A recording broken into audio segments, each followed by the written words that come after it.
The student-teacher relationship trope is one of the most prolific and taboo aspects of the typical school story.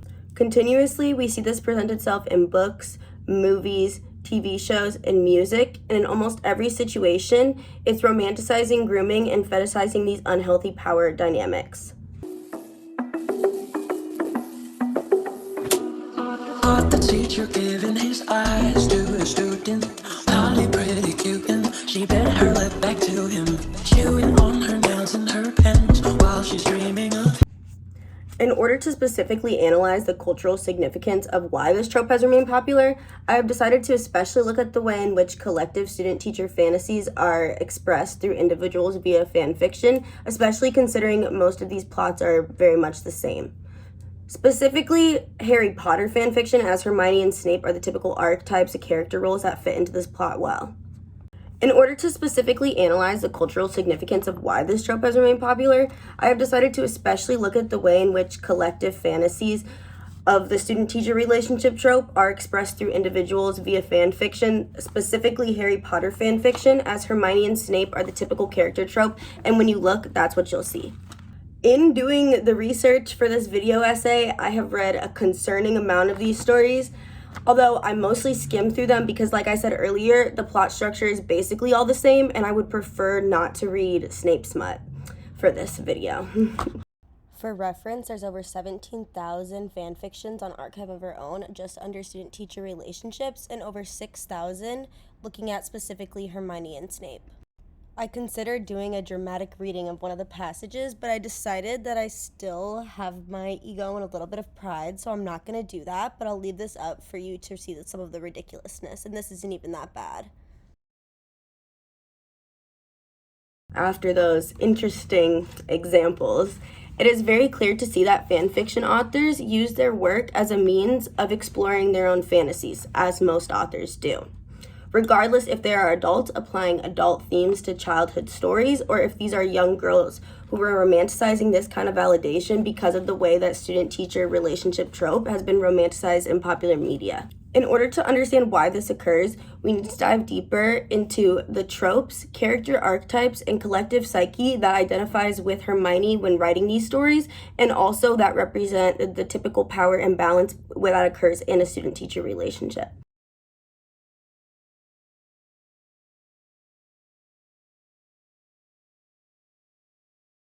Now, this part is where my psychology degree from YouTube University will come in, so bear with me. Certain aspects of Hermione's character lend themselves to not only having fanfiction writers identify with her, but also fit her in the box of someone who is easily susceptible to grooming, specifically by Snape. I know that may sound contrary to Hermione's character and what she represents, but hear me out.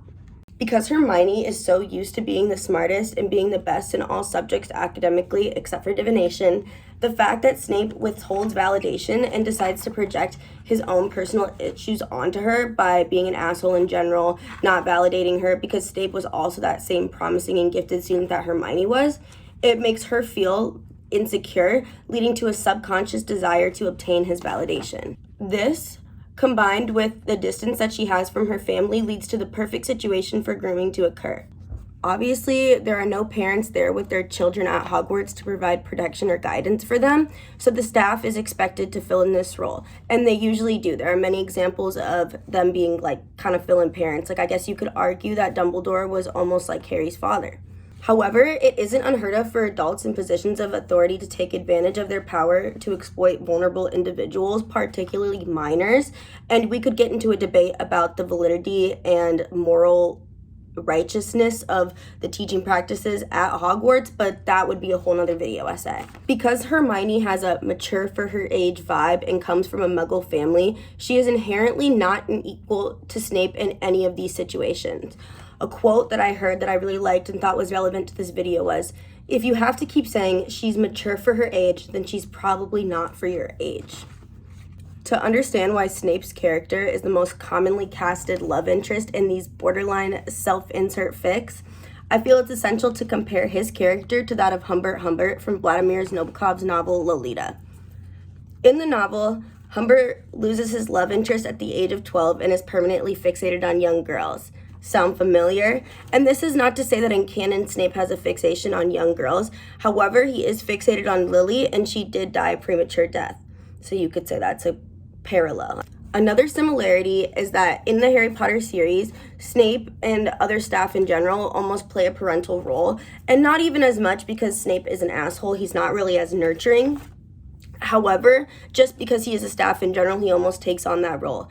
And in Lolita, Humbert actually marries Lolita's mom in order to get closer to her and get into that grooming situation. So it just goes to show how that close proximity to a student is what is needed, or individual young person in general.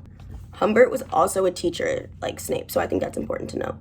Humbert is an unreliable narrator, so it almost begs the audience to sympathize with him as it shows it from his perspective in a way that does not shed any light onto how what he was doing was wrong, especially in the movies. The book romanticizes it a little bit less, but it gives the vibe of he has been through a lot, he means well, he's traumatized, and she's mature for her age. The list goes on and on of the common justifications used in these types of situations.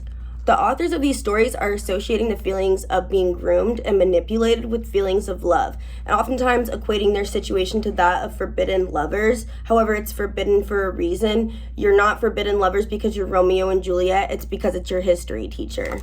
Obviously, I have my own subjective opinions on this topic, but I would not be fully analyzing it if I did not try and understand the opposing arguments and why people continue to try and justify these relationships. Many fans argue that age does not matter, as many of these fics take place after the original canon series has occurred or later in the books when she is of age. Another defense that they like to use is that because the main fan base has grown up, Harry Potter fan fiction should be a place where sexuality can be applied to canon. However, regardless of when these stories are set, Snape has been a figure of authority since Hermione was 11, which is exactly what conditions grooming takes place under. J.K. Rowling never intended for Harry Potter to be sexual, and actually has explicitly stated that she does not wish for sexual fan fiction to be posted with her work. So the fact that fanfiction writers take it upon themselves to not only add sexual themes, but gross and taboo ones at that, show the way in which fans engage with fandom cannot always be justified under the guise of creative expression, especially considering that there is a high likelihood that children and young fans will find this type of work on the internet and maybe read it and see that at way too young of an age, or get ideas and think, oh, this is normal, when it's not.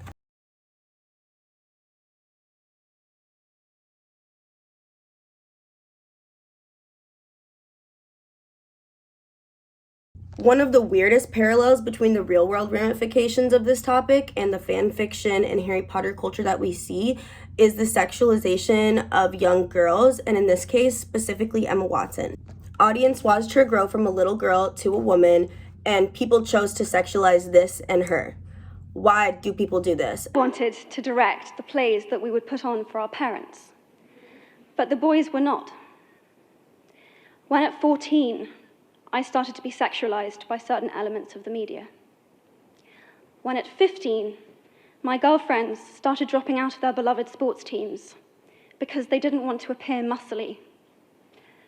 When at 18, my male friends were unable to express their feelings.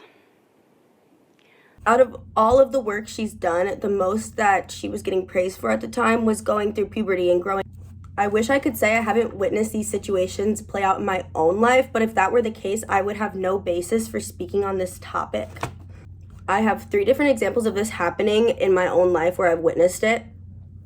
But I would like to say before I get into it that I do not care about exposing any of these individuals because, for one, all this information is public, and for 2, I grew up watching Chris Hansen To Catch a Predator, so I'm feeling very vigilant.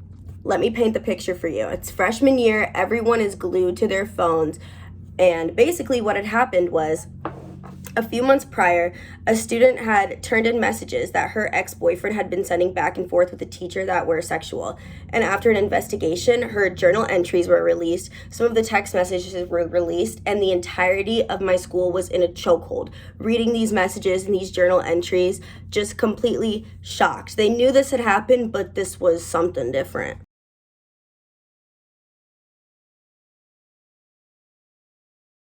That following year, I showed up to my biology class to find that our teacher had been removed from class indefinitely.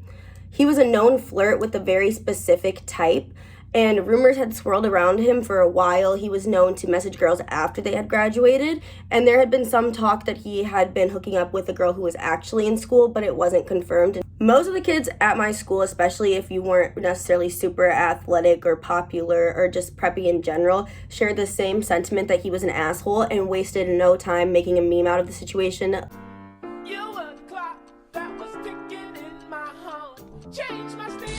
Ladies and gentlemen, we got him.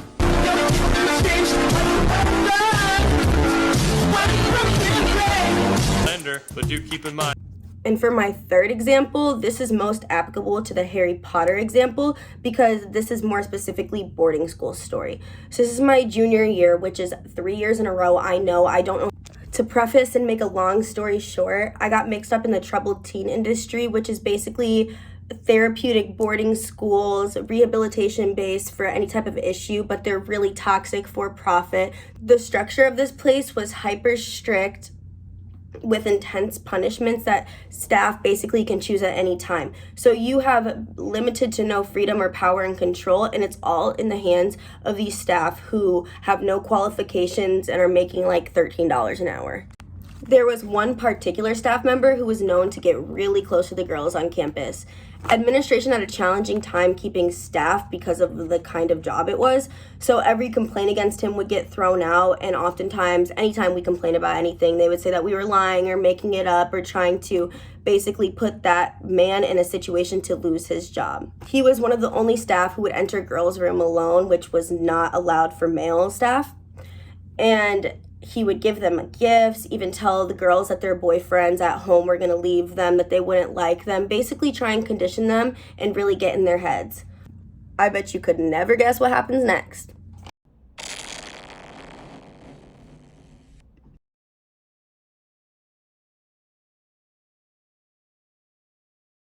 To be clear, there is never any moral justification for a teacher to groom or pursue a student, ever. Fanfiction authors who see themselves in Hermione exhibit character traits that paint the exact archetype of a girl who is more susceptible to these tricks and will do what they need to do in order to obtain male validation from a figure of power in their life.